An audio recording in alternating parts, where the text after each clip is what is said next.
어떤 경우라도 끝을 생각하라. 우리는 끝을 미리 고려해야 할 것이며 등장할 때의 갈채보다 행복한 퇴장을 더 염두에 두어야 한다. 환호의 현관을 지나 행복의 집 안으로 들어서면 비탄의 문을 지나 다시 밖으로 나오게 될 것이다. 그 반대의 경우도 마찬가지다. 기쁘게 시작했다가 매우 비극적인 결말을 체험하는 것은 불행한 자들의 일상적인 숙명이다. 등장할 때의 범숙한 박수 소리는 중요한 것이 아니다. 그것은 누구에게라도 있을 수 있는 일이다. 중요한 것은 물러날 때 표출되는 대중의 감정이다. 왜냐하면 누군가의 소망의 대상이 된다는 것은 드문 일이며 나가는 문지방까지 행운이 동반되는 사람은 소수에 불과하기 때문이다. 등장하는 사람은 정중한 대접을 받으나 퇴장하는 사람은 경멸받기 쉽다. 결점을 갖지 않거나 결점을 자랑거리로 바꾸라. 결점을 갖지 않아야 한다. 결점을 갖지 않은 것은 완전하게 되기 위해 없어서는 안 되는 조건이다. 하지만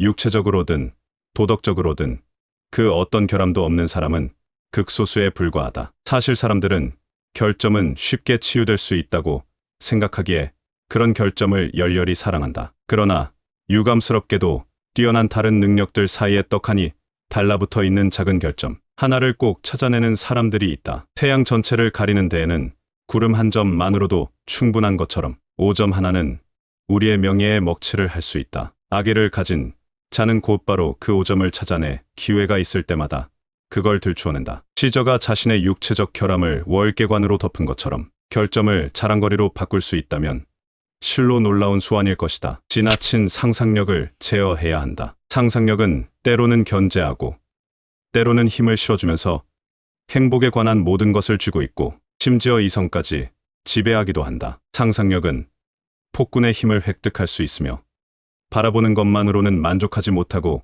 끊임없이 움직인다. 상상력은 우리의 존재를 완전히 사로잡기까지 하고 우리의 존재를 기쁨으로 충만하게도 하거나 또 우리의 어리석음을 실감케 함으로써 슬픔으로 가득 채우기도 한다. 상상력은 우리가 스스로 만족하게도 하고 만족하지 못하게도 하기에 어떤 사람들에게는 고통만 주면서 바보를 괴롭히는 착취자처럼 느껴지고 또 어떤 사람들에게는 즐거운 현기증이 나타날 정도로 천상의 희열을 느끼게 하거나 행운처럼 여겨지기도 한다. 이성의 비호가 상상력의 울타리를 치고 막지만 않는다면 상상력은 이 모든 것을 할 수 있다. 올곧은 사람이 되어야 한다. 올곧은 사람은 언제나 진실의 편에 선다. 확고부동한 신념을 바탕으로 군중의 열정도 독재자의 권력도 그로 하여금 결코 정의의 경계를 넘어서게 하지 못한다. 그러나 누가 과연 이러한 정의의 불사조인가? 진정으로 정의를 신봉하는 사람은 많지 않다. 많은 사람들이 정의를 찬양하면서도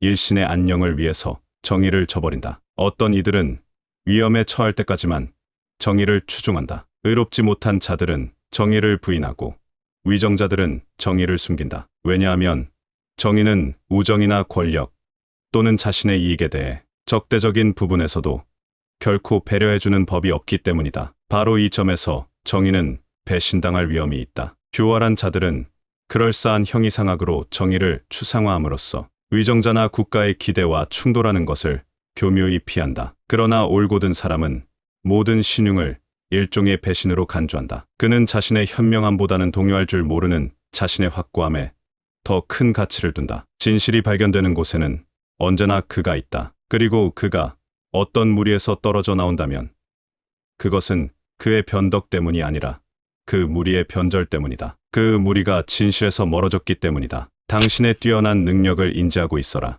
당신의 탁월한 재능을 파악하라. 그리고 그 재능을 더욱 육성하고 나머지 재능들도 보완하라. 무언가에서 탁월함을 보였다는 것은 장점을 알고 있다는 뜻이다. 그러니 자신의 우수한 특성을 관찰해 여기에 모든 노력을 쏟아부으라. 혹자는 지적 능력이 뛰어나고 혹자는 용기가 있어서 따를 자가 없다. 그러나 대부분의 사람들은 본인의 타고난 능력을 방치해 그 무엇에서도 탁월함을 발휘하지 못한다. 결국 처음에는 열정적으로 우쭐해 했던 것이 시간이 지나면서 나중에는 오판으로 드러나기도 한다. 깊이 생각하는 태도를 가져라. 어리석은 사람은 생각하지 않기 때문에 파멸한다. 그들은 사물 속에서 본질의 절반도 보지 못한다. 그들은 노력하지 않기에 자신의 결함이나 장점을 파악하지 못하며 그로 인해 하찮은 일에 큰 가치를 두고 중요한 일에는 작은 가치를 둔다. 그들은 언제나 거꾸로 무게를 가늠한다. 처음부터 이성이라는 것이 없어서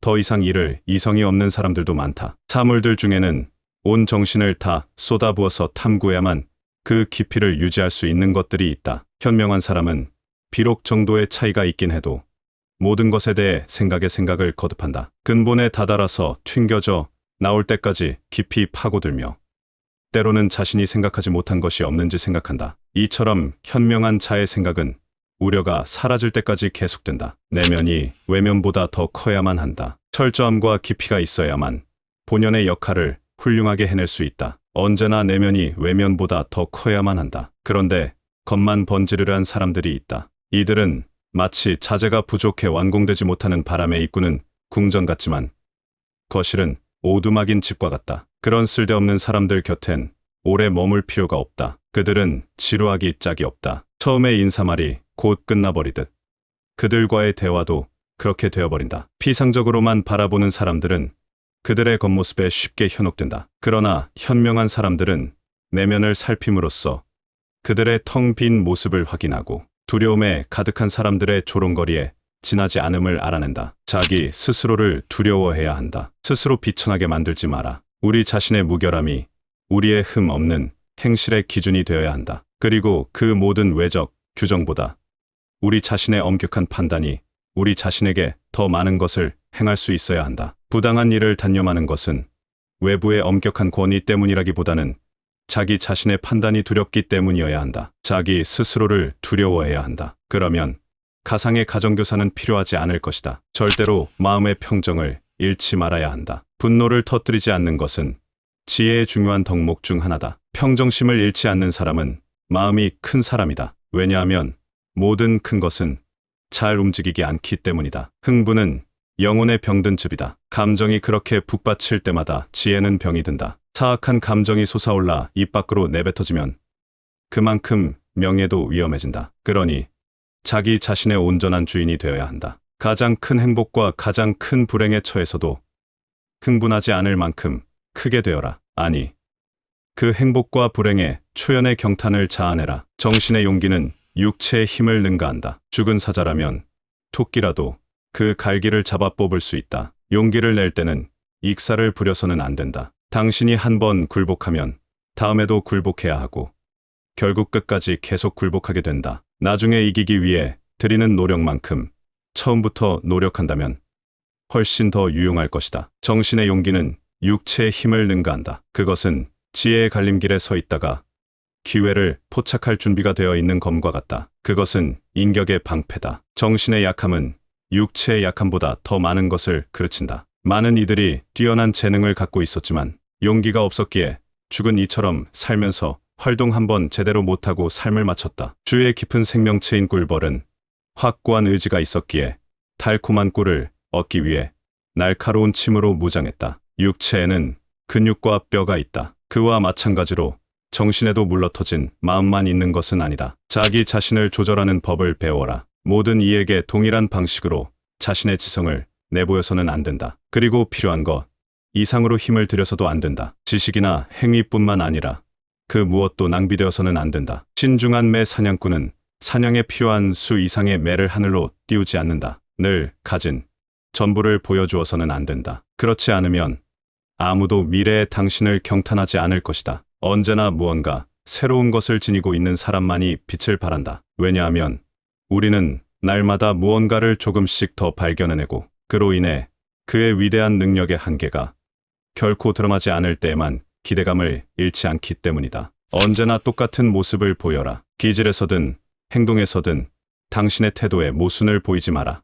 분별 있는 사람은 언제나 똑같은 모습을 보이며 그로 인해 사려 깊다는 평판을 듣는다. 그에게 변화라는 것은 외부의 원인이 있거나 다른 사람으로 인해 일어난다. 지혜에 관계된 문제에서 변덕이라는 것은 추잡한 것이다. 그런데 날마다 다른 모습을 보이는 변덕스러운 사람들이 있다. 심지어 분별력까지도 변덕을 보인다. 어제는 그렇다 하며 흰색을 내보였다가도 오늘은 아니다 하고 검은색을 내보인다. 그렇게 그들은 점차 신용과 명망을 잃어가고 다른 사람들을 혼란스럽게 한다. 자신을 정확히 파악해야 자신의 주인이 될 수 있다. 자신의 기질과 정신과 판단과 성향을 파악하라. 그 누구도 자기 자신을 먼저 파악하지 않고는 자신의 주인이 될 수 없다. 용모를 보여주는 거울은 존재하지만 영혼을 보여주는 거울은 존재하지 않는다. 그러니 분별력을 가지고 자신에 대해 깊이 생각하라. 어떠한 경우에도 외적인 모습은 있고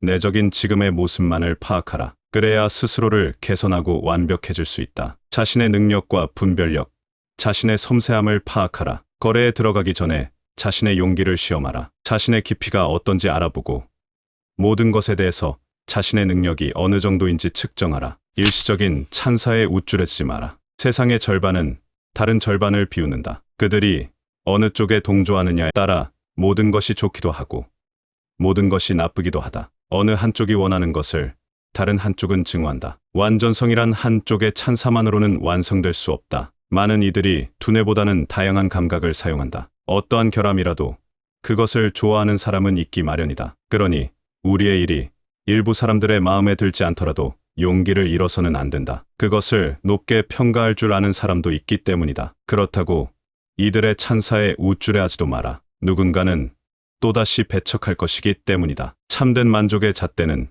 그 분야에서 큰 목소리를 낼 수 있는 명망 있는 자의 찬사다. 우리는 한 사람의 찬사나 일시적인 찬사, 100년밖에 못 갈 찬사로 사는 것이 아니다. 당신의 내면을 늘 주시해야 한다. 우리는 대개 사물의 다채로운 겉모습만을 발견한다. 껍질의 안쪽까지 파고들지 못하는 무지한 자는 내면에 이르러서야 기만에서 벗어난다. 거짓말은 매사에 늘 앞서 나가고 어리석은 자는 불치의 저열함이라는 밧줄에 묶여 그 뒤에서 끌려다닌다. 진실은 언제나 가장 늦게 시간의 팔짱을 낀 채 절뚝거리며 서서히 찾아온다. 그렇기에 지혜로운 자들은 그 진실을 위해 우리의 어머니가 우리에게 선사해준 능력의 절반만을 보존한다. 기만은 아주 표피적인 것이다. 그렇기에 표피적인 사람들은 속기 쉽다. 진실되고 올바른 것은 깊은 곳으로 물러나 몸을 숨긴 채 살아감으로써 현명하고 지혜로운 자들에게 더 높이 평가받는다.